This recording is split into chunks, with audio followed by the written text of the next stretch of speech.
Hello everyone, అందరూ lunch చేస్తున్నారా? లంచ్లోకి ఏం కర్రీ ప్రిపేర్ చేసుకున్నారండి? నేను ఈరోజు లంచ్లోకి ఏం కర్రీ ప్రిపేర్ చేశాను అంటే, ఏం కర్రీయో పోల్చారా?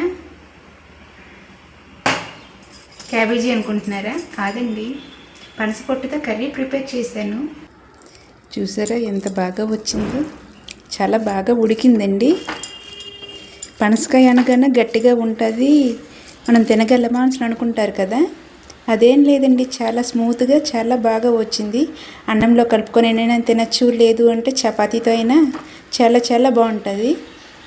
ఫ్లేవర్ కానీ చాలా మెత్తగా ఉడికింది, చాలా బాగుంది. ఈ ప్రాసెస్లో ట్రై చేస్తే చాలా టేస్టీగా వస్తుందండి. ఒకసారి ఈ ప్రాసెస్లో మీరు ట్రై చేయండి.